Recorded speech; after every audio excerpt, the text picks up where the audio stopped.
이제 로마서를 이렇게 16장까지 있는 중에서 크게 나눈다면 둘로 이렇게 나누죠. 1장에서 11장까지. 그리고 이제 12장에서는 16장까지. 이렇게 굳이 나눈다면 그렇게 나눠질 수 있다고 보는데, 앞에 부분에서는 믿음에 대해서 설명을 했습니다. 믿음 하나를 설명하기 위해서 지금까지 11장까지 온 거예요. 그 안에 여러 가지 말씀이 있었지만은 결국은 오직 의인은 믿음으로 산다. 그거 한 가지를 설명하는 책입니다. 그리고 이제 12장에서부터서는 그 믿음이 살아있는 믿음이고, 그 믿음이 진짜 하나님을 믿는 바른 믿음이면 12장부터서는 그 믿음의 삶, 믿음과 행함을 얘기하는 거예요. 그러니까 믿음의 행함, 그것이 열매로 이제 나타나게 되는 것을 12장에서부터 설명을 하고 계시죠. 그래서 어떤 사람은 앞에는 교리편이다, 이론편이다 이렇게 말한다면 뒤에는 실천편이다 이렇게 말하는 사람도 있는데, 결국은 16장까지 주제는 믿음입니다.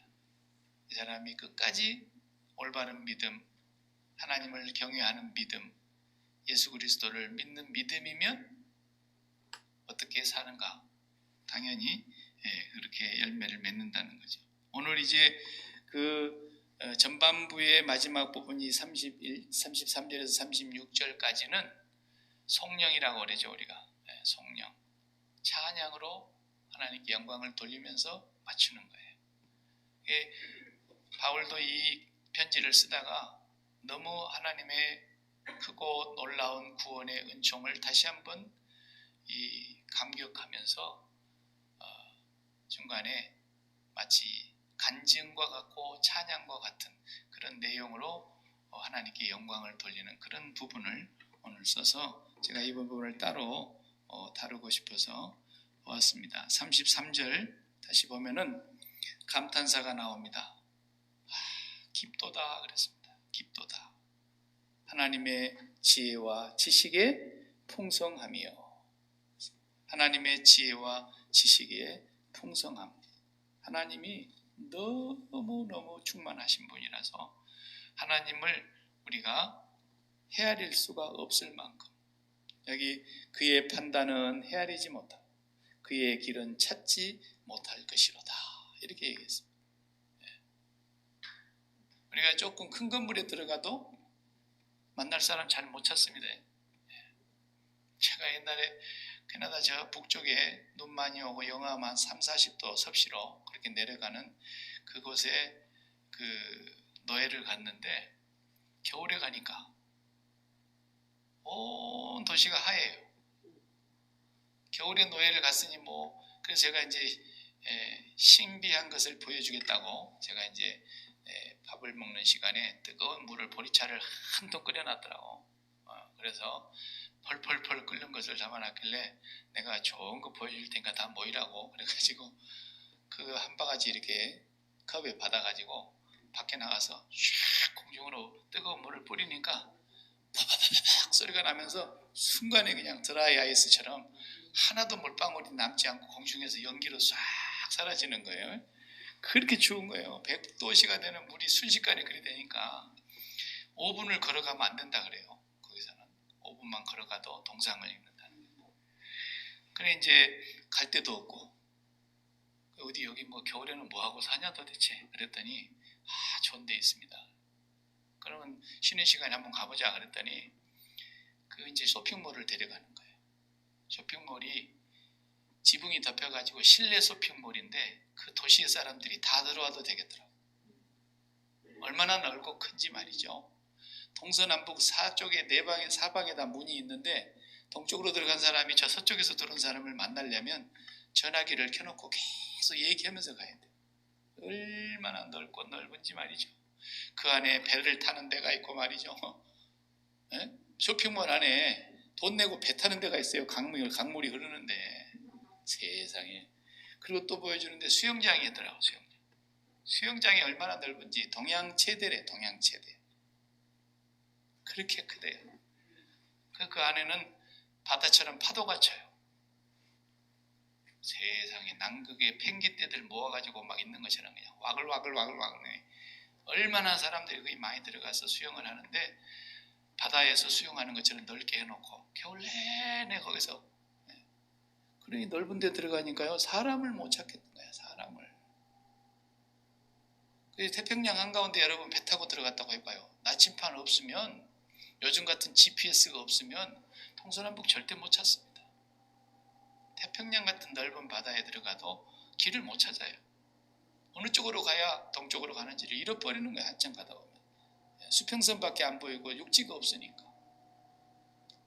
그런데 하나님이 만들어 놓은 태평양 끝까지 하나님이 보실 때는 5대양 6대주의 물을 하나님이 어떻게 여긴다 그랬어요? 이사야에 보면 목욕탕에 물 한 방울 같이 여긴다 그랬잖아요.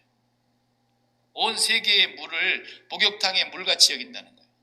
그런데 하나님이 태평양이 당신이 만들어 놓고 엄청 크네 그러겠어요?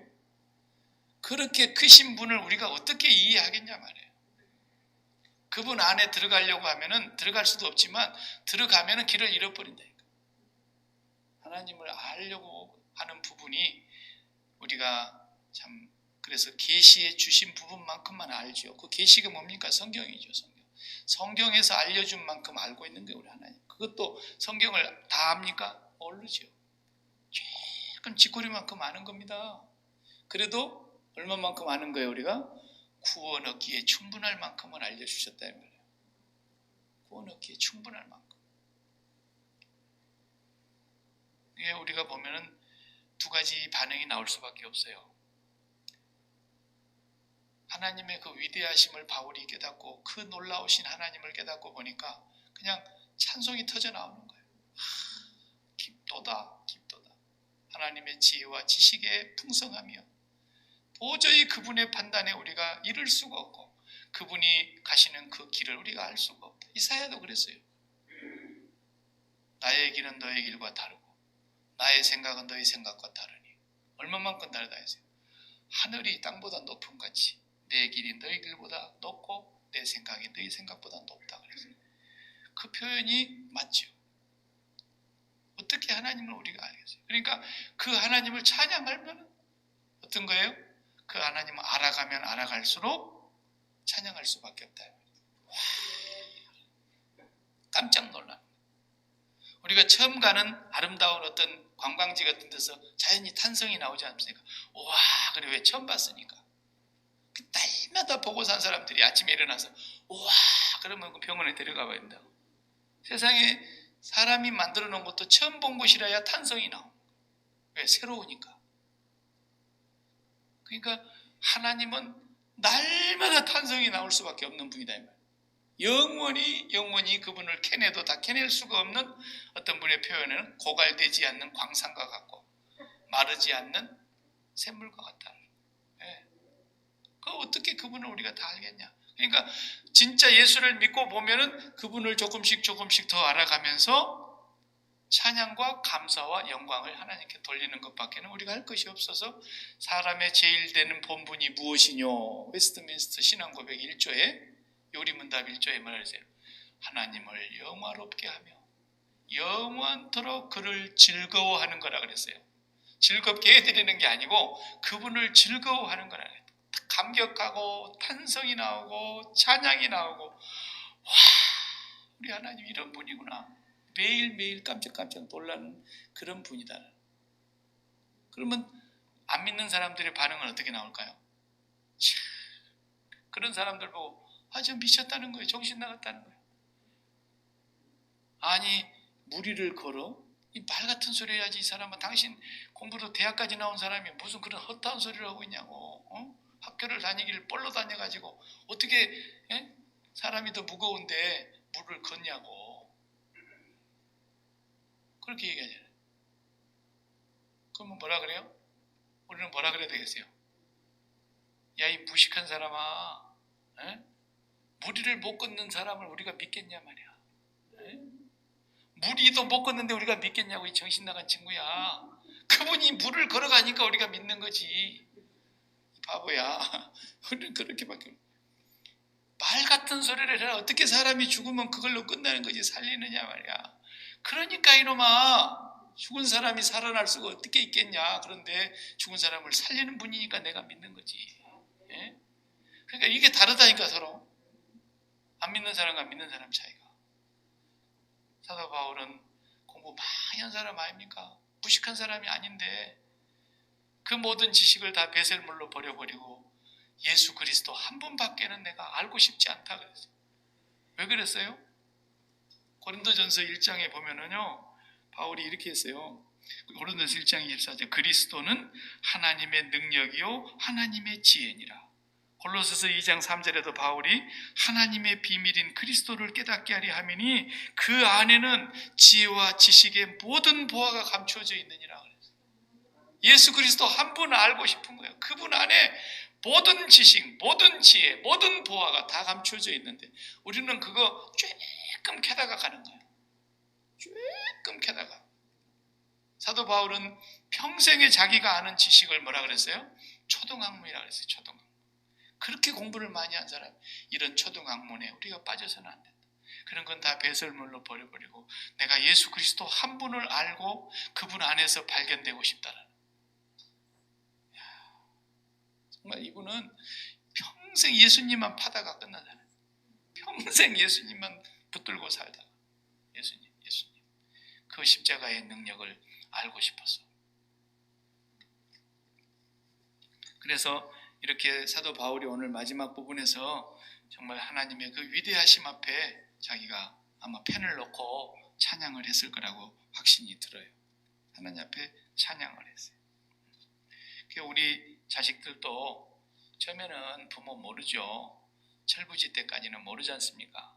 또 사춘기를 지날 때도 부모 속을 많이 썩이고 또 사춘기를 지나서도 부모 속을 썩이는 경우도 있고 아직 그냥 시집장가를 보내놔도 속을 썩이는 자식도 있고 뭐 하여튼 사람이 언제 철든다 그랬어요? 예, 철들면 이제 노망한다잖아요. 죽을 때 되면 철든다. 예, 그러면 안 되겠지요 물론. 그래도 최소한 이제는 조금 철들 나이가 됐으면 우리 부모님이 참 나를 위해서 얼마나 고생을 했던가. 그 고생한 것이라도 조금 알면은 그때부터 이제 효자가 되는 거 아닙니까? 조금씩 효자가 되는 거고.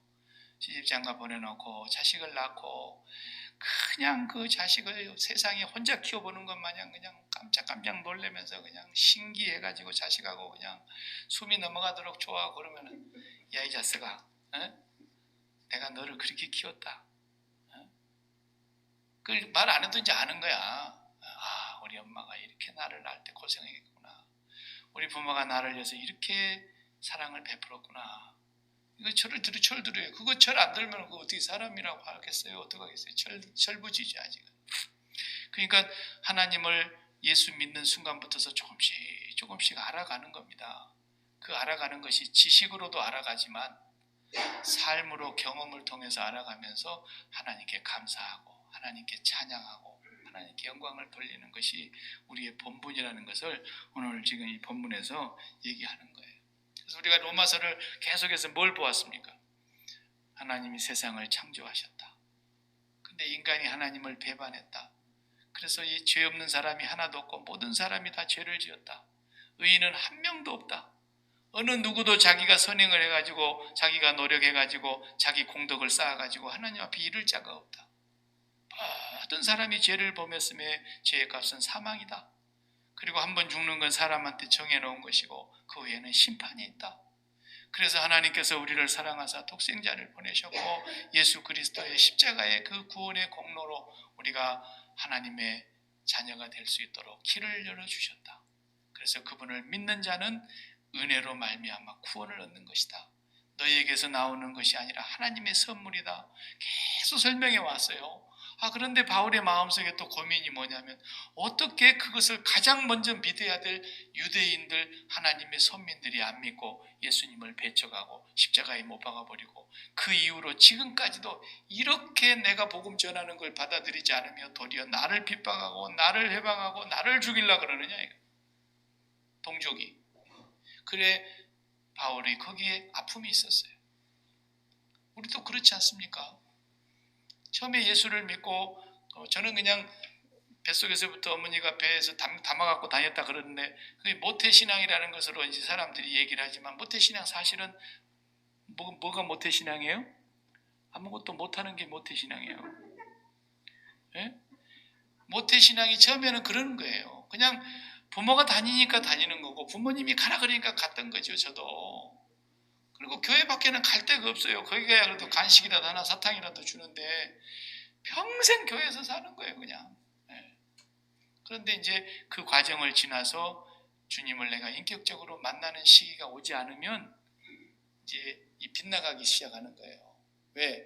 내가 이제 부모를 이기니까, 부모 말 안 들을 나이가 되니까. 그래 어설프게 이제 대학교 보내놓으면 대가리 굵어져 가지고 이제 술 한 잔씩도 먹고 이제 남이 안 하던 것도 다 이제 옛날에 해보고 싶었던 거 이제 거기 가서 마음대로 해보고 그러면서 이탈하는 사람들이 많아요. 내가 그 마음을 잘 알죠. 왜? 부모의 신앙으로 지금까지 그 그늘 아래서 다니다가 하나님을 만나지 못할 때까지는 그렇게 방황을 해요. 하나님을 만나야 돼요. 정말 이제 인격적으로 하나님을 만나고 나면 그때부터서 이제 그 신앙이 과거에 그 어릴 적부터 다녀왔던 그 많은 관록들이 이게 헛된 것이 아니었구나. 이제 그때부터서 그 위력이 나오기 시작하는 거예요. 그러나 그 하나님을 인격적으로 만나기 전까지는 옛날에 다녔던 것들은 다 힘이 없어요.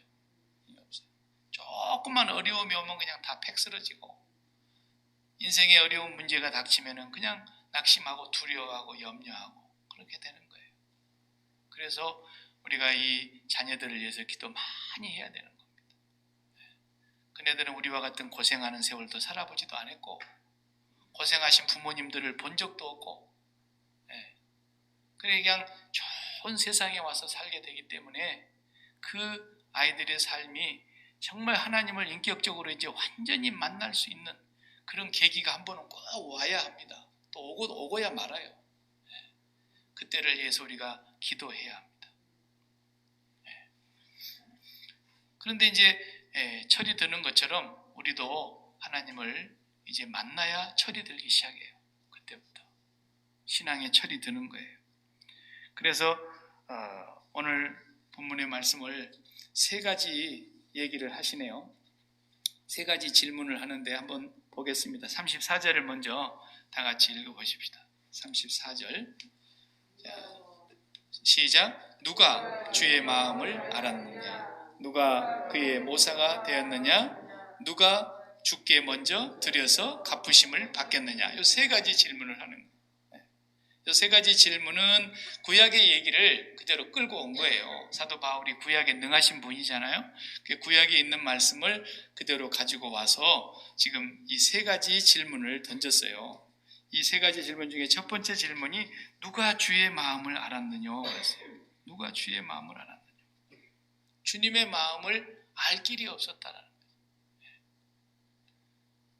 자식이 부모 마음을 알려고 해도 상당히 오랜 세월이 지나야 되지 않습니까?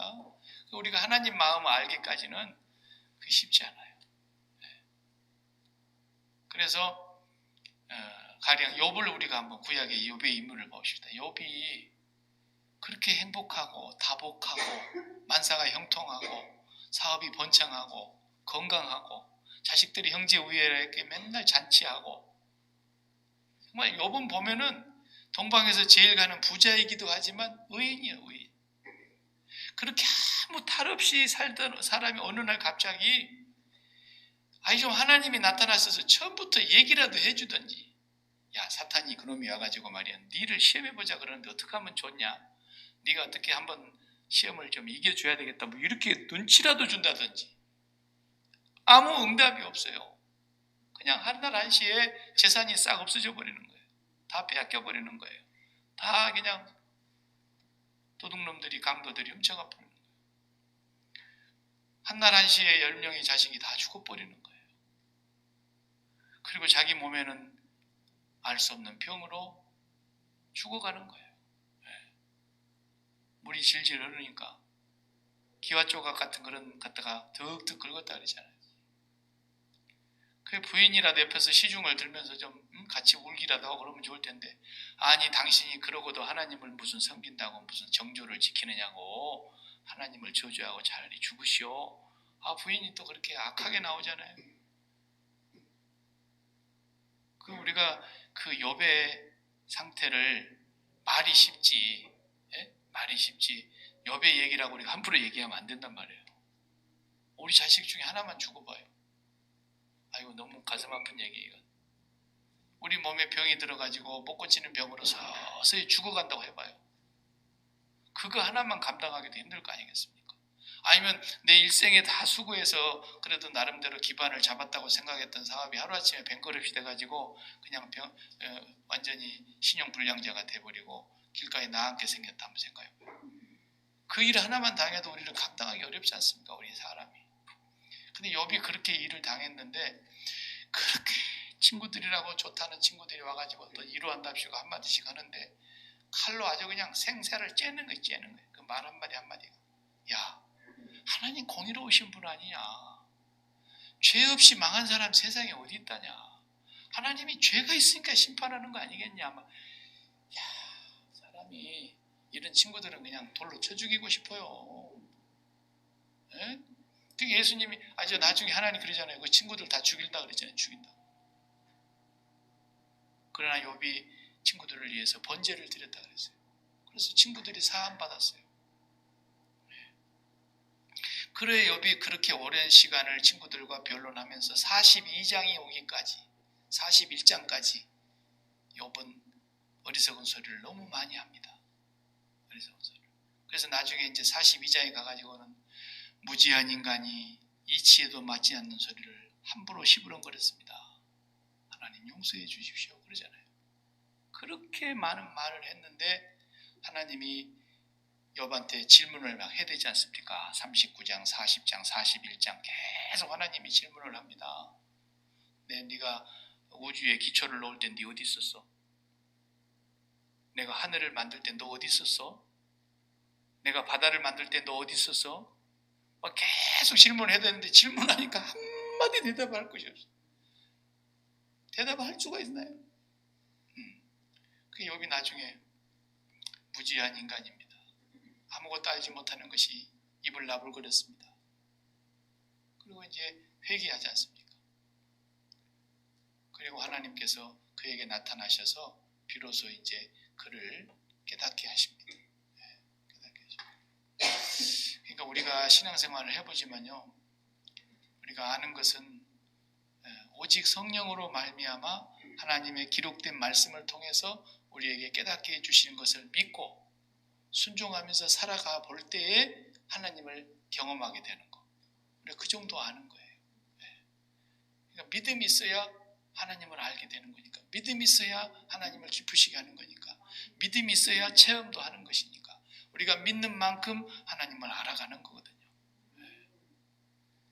그래서 누가 하나님 마음을 알겠느냐. 성경에서 우리는 남의 얘기처럼 읽지 않습니까? 요셉의 얘기. 그러면은 요셉의 얘기가 남의 얘기잖아요. 남의 얘기. 나 얘기가 아니고 보면은. 그 17살짜리 되는 젊은 소년이 그냥 형제들한테 미움받아서 팔려갔네.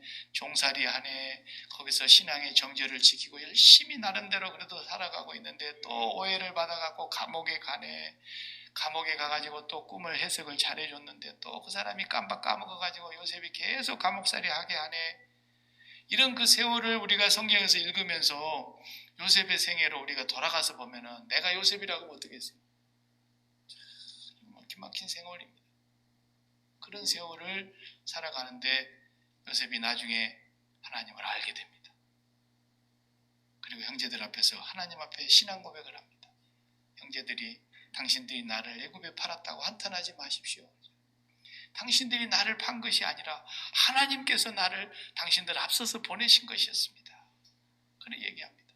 하나님을 알아버리고 나니까 형제들과의 관계 속에서의 그런 모든 원수 맺을 만한 일들이 다 눈녹듯이 녹아버린 거예요. 하나님을 안 만큼 그리 되는 겁니다. 우리가 신앙생활이라는 것이 그런 거예요. 그래서 조금씩 하나님을 알아가는 거. 신년도에 이제 표를 제가 정하면서 그 표의 주제 성경 구절을 이번에 사도행전을 했지만 내년에는 요한복음 17장 3절을 했거든요. 요한복음 17장 영생에 대해서. 영생은 유일하신 참 하나님과 그의 보내신 자 예수 그리스도를 아는 것입니다. 아는 거예요. 하나님을 얼마만큼 아십니까? 그러면은 하나님을 아는 만큼 아는 거죠. 그런데 그게 영생이거든요. 영생을 잘못 우리가 해석해가지고 20%밖에 답을 못 맞추는 거예요. 영생 그러면 뭡니까? 그러니까 죽은 사람이 하나님 나라 가서 영원히 사는 거라고. 답 20점짜리 이건. 그게 영생이 아니고 80점을 더 맞으려면 영생이 뭐냐고 지금 살아있는 동안에 유일하신 참 하나님과 그분이 보내신 예수 그리스도를 아는 것이 영생이에요. 그래서 우리가 땅에서 영생을 가졌나니 그랬잖아요. 그냥 그것이 나중에 죽은 뒤에 마치 영화관 들어갈 때 티켓 주고 영화관 들어가는 것처럼 천국 들어갈 때 써먹는 영생의 티켓인 줄 알아. 그게 그렇게 이원론적으로 세상을 하나님 앞에서 섬기니까 영생이 이 세상에서 이루어지지 않는 거예요. 하나님을 알지를 않아 도대체. 그 안다는 말이 동침한다라는 뜻인데 하나님과 야다 동침한다. 그게 부부간에 동침하는 관계라 그러면 얼마나 많이 압니까? 연애할 때는 서로 다 숨기고 있어갖고 몰랐는데 이제 결혼해갖고 살아가면 살아갈수록 다 알잖아요. 이제는 속까지 다 알아. 눈치 보면 빤히 다 알아. 말 안 해도 다 알아. 거의 알고 살아요. 그게 부부의 야다라는 거예요. 그게 하나님을 야다하는 것입니다. 예수 그리스도를 야다하는 것입니다. 그리고 우리가 이 세상에서 그분을 안 만큼 어떻게 산다는 거예요? 영생의 삶을 풍성하게 살아갈 수 있다는 거예요. 그래서 내가 세상에 온 것은 어떻게 했다고요? 양으로 생명을 얻고 풍성하게 살게 하려고 왔다고 말해요. 풍성하게. 그러니까 또 그 풍성이 돈밖에 모르는 사람은 돈벼락 맞게 해주려고 왔다는 얘기구나. 또 이렇게 머리가 돌아간단 말이에요. 정말 하나님을 안 만큼 우리는 살게 되어 있어요. 그래서 솔로몬에게 뭐 줄까? 그러니까 솔로몬이 저는 하나님을 알았으면 좋겠습니다. 그걸 구한 거예요. 그래서 지혜를 주십시오 그랬는데 그 지혜라는 단어가 그런 뜻이라니까요.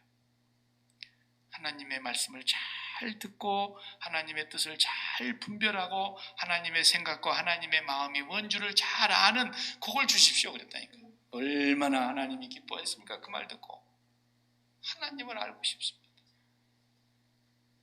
그래서 한없는 걸 하나님 그에게 주셨다 그러지 않습니까? 우리는 이제 수요일 저녁에 나와서 이렇게 예배를 드리고 평생 예배 드리고 평생 우리가 주님을 따라서 사는 사람들인데 우리가 이제는 더 필요한 게 없어요. 사실은 성경 지식이 더 필요한 것도 아니고 사실 엄밀히 따지면 성경 공부를 더 많이 해야 되는 것도 아니에요. 진실로 얘기하자면 우리가 이미 아는 것을 가지고 믿고 하나님과 친밀해져서 하나님을 경험적으로 알아가는 것. 이게 우리 남은 과제고 하나님이 원하시는 거고 또 성경 공부를 굳이 해야 한다면 그것 때문에 하는 거예요. 더 알기 위해서. 삶에서 적용하면서 더 하나님 경험하기 위해서. 그것을 사도 바울이 누가 주의 마음을 알았느냐 이렇게 말씀하신 것입니다. 우리는 주님의 마음을 알아야 행복한 삶을 살 수 있어요. 그 다음에 또 두 번째 질문을 뭐라 그랬습니까? 34절 중반에 누가 그의 모사가 되었느냐 그랬어요. 누가 그의 모사라는 게 뭐냐면 영어 성경은 어드바이저 혹은 카운셀러라는 번역한 것도 있어요. 누가 그분을 상담해 줄 수 있느냐? 누가 그분의 어드바이저가 돼 줄 수 있겠느냐? 누가 그분의 모사가 되겠느냐? 옛날에 임금님들 보면은 임금님 옆에서 아주 지혜롭게 얘기해 주는 모사가 있었지 않습니까? 전하 그리하시면 아니 되옵니다. 사람이 있었잖아요. 그 사람하고는 전하지만은 신하와 주인과의 왕과의 관계지만 술상도 같이 하고 어디 놀러 갈 때 그 사람 데려가서 자기 속에 있는 말도 좀 하고 왕으로 변장해 갖고 다니면서 그런 진짜 모사가 있었어요. 한명회 같은 사람 옛날에 정말 훌륭한 모사였죠. 임금님 옆에 그런 사람 필요해요. 오늘날 대통령 옆에 그런 사람 필요해요. 그래서 수석 비서관들 쫙 두고 하는 거예요. 나도 수석 비서관만 잘 두면 나도 대통령 하라고 할 수는 있어요. 사실은 내가 알아야 되는 게 아니거든요. 수석 비서관한테 물어보면 어떻게 하면 좋아? 그렇게 하십시오. 오케이. 그러면 연설문 써놔. 가다 읽으면 되는 거예요. 아는 것처럼. 사람은 그래야 됩니다. 그렇지만 하나님 제가 오늘 한 수 가르쳐 드리겠습니다. 누가 그럴 수 있겠냐는 거예요. 누가 하나님의 모사가 되겠냐는 거예요. 누가. 아무리 우리가 신앙생활 오래 하고 지혜가 출중한다 할지라도 하나님 말씀 앞드리옵건대 간절히 기도하옵건대 이 기도는 꼭 들어주셔야 되옵니다. 그러니까 하나님께서 들어보시더니만 참 너 지혜가 대단하구나. 나도 미처 생각하지 못했던 걸 네가 이렇게 기발하게 생각했구나. 기특하도다. 하나님 그러시겠냐 이 말이에요. 누가 하나님의 모사가 될 수 있겠느냐. 그러므로 하나님이 하시는 일을 우리가 다 어떻게 헤아릴 수가 있겠냐는 거예요. 한 뼘도 헤아리지를 못하고 우리가 이 세상을 살다 가는데, 그래서 바울은 그 하나님의 위대하신 섭리를 이제 깨닫기 시작했던 거예요. 왜 유대인이 안 믿을까? 너무너무 안타까운 거예요. 그런데 유대인의 넘어짐이 이방인의 구원이 풍성하게 하기를 그랬구나. 그래서 이방인의 충만한 수가 차기까지 하나님은 유대인들에게 그 고난을 겪도록 버려두셨구나. 예수 그리스도 한 분이 그 십자가의 고난을 당해야 많이 우리 죄인들이 구원을 얻을 수 있는 것처럼 유대인들이 그 많은 고난 속에서 하나님의 징계와 채찍을 맞으면서 그 복음이 오히려 이방인에게로 흘러들어와서 우리가 구원을 얻기까지 땅끝까지 이르러 복음이 증가되고 하나님의 선택받은 백성들을 단 한 명도 잃어버리지 않고 하나님의 부르심에 후회함이 없을 그날까지 유대인들에게 그 고난을 하나님이 허락하셨구나. 그러나 참 감람나무에 젖붙임을 받은 우리가 이렇게 구원을 풍성하게 받았다면 그들이 다시 하나님 앞으로 돌아오게 될 때 얼마나 그들도 풍성하겠느냐 하면서 이제 바울이 깨닫게 보면서 하나님은 그 지혜와 지식의 부요함이 너무 무궁하셔서 나는 그분의 섭리와 생각을 다 알 수가 없으나 하나님 찬양하고 하나님께 감사하고 영광을 돌리게 되더라고요.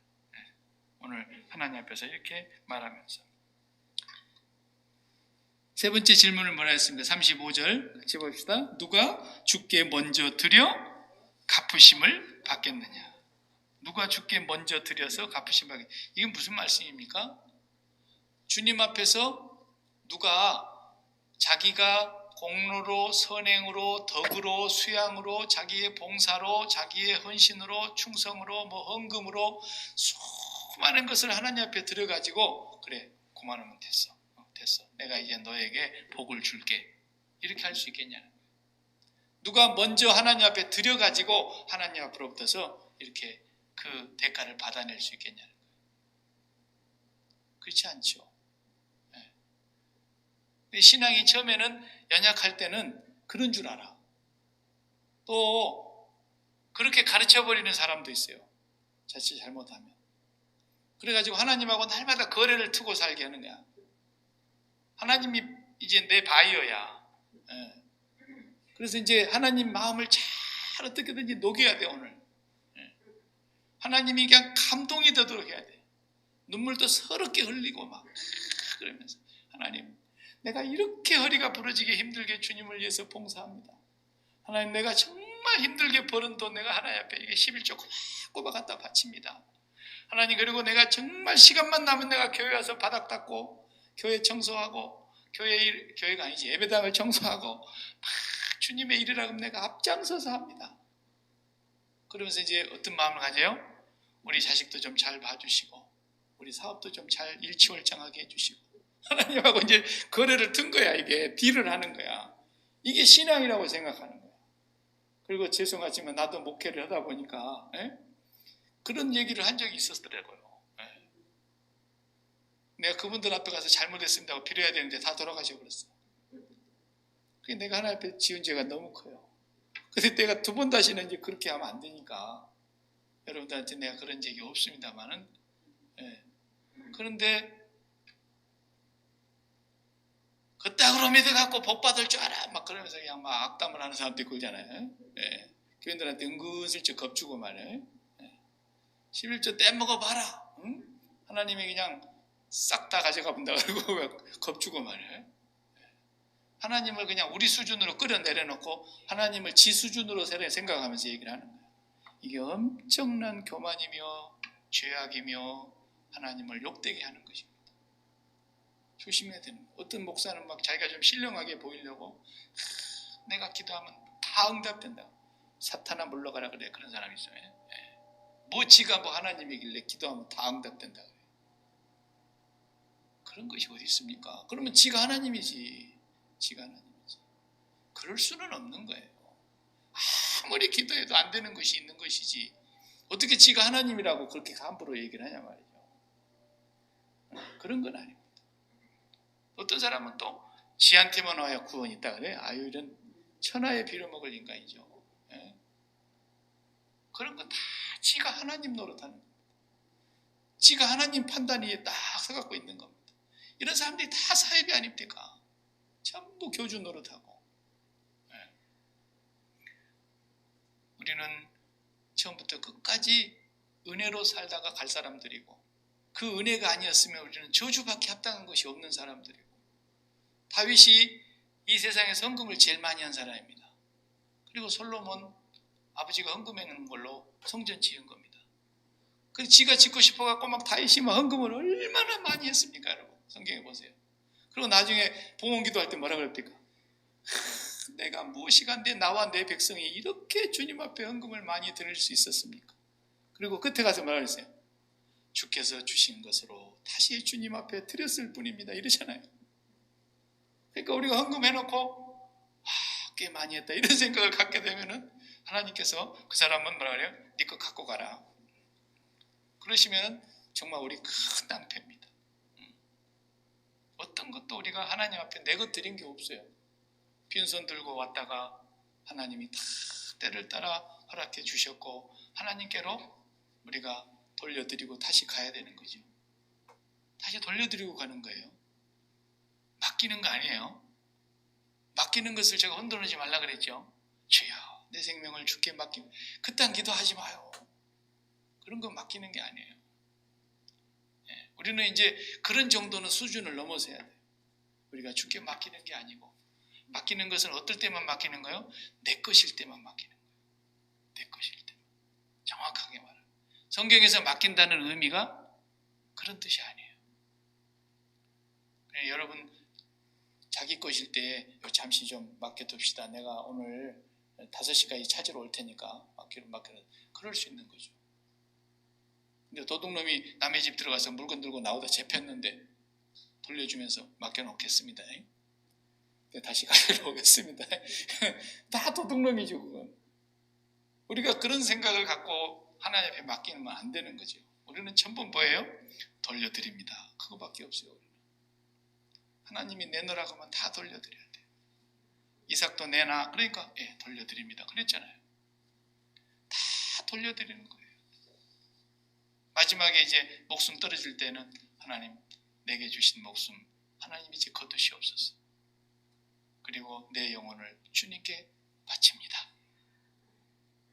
그렇게 얘기했잖아요. 주님이 주셨으니까. 전부 다 우리는 돌려드리고 갈 사람들이에요. 내 것이 하나도 없어요. 그래서 그렇게 하나님의 은혜를 입은 사람들만이 그렇게 살 수 있는 거예요.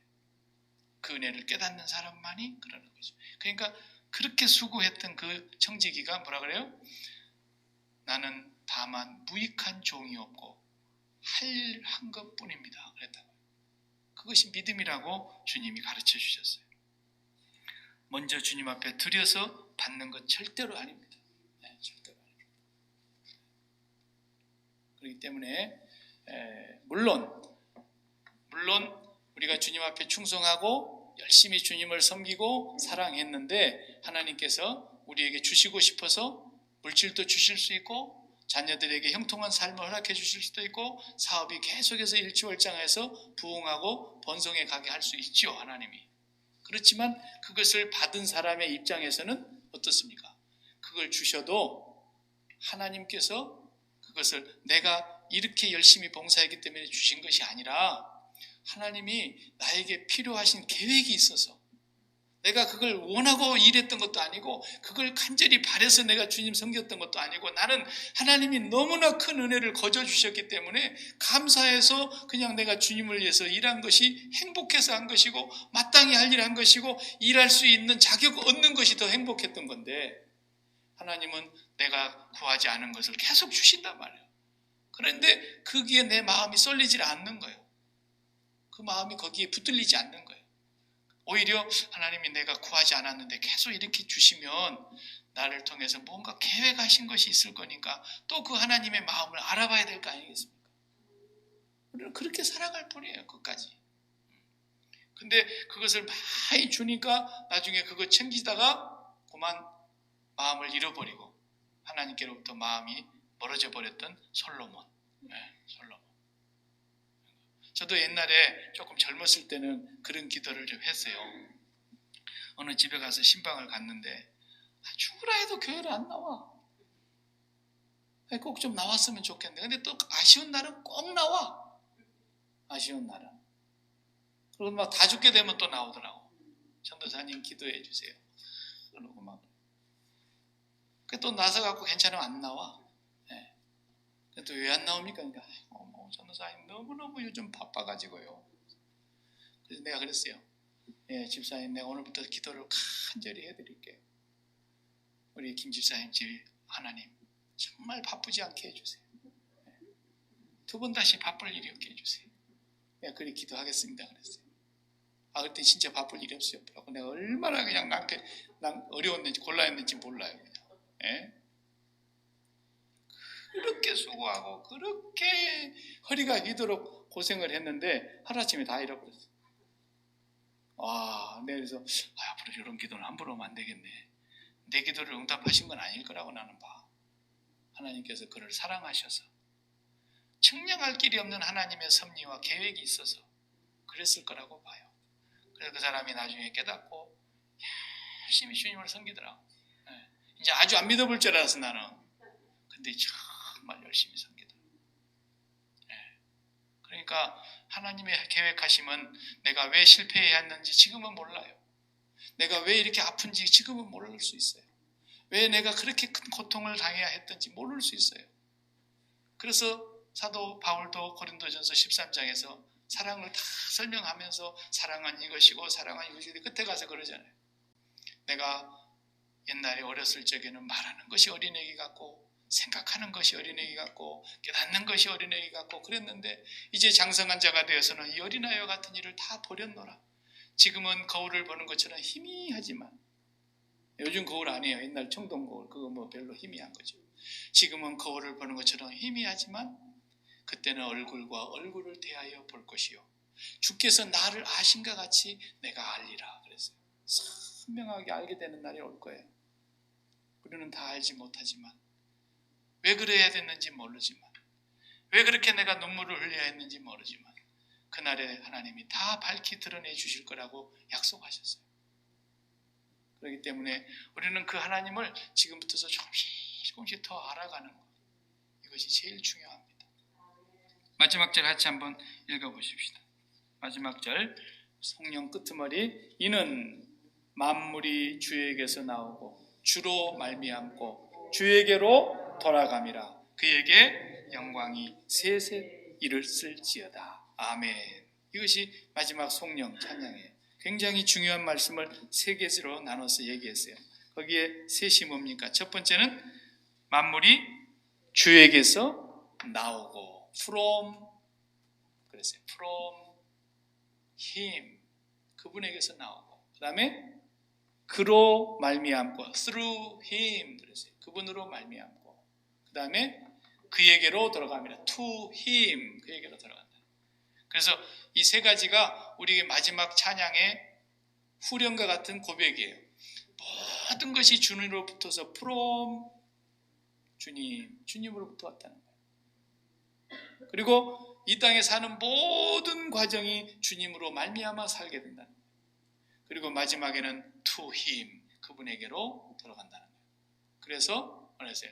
영광이 세세토록 있을지어다. 누구에게? 그분에게.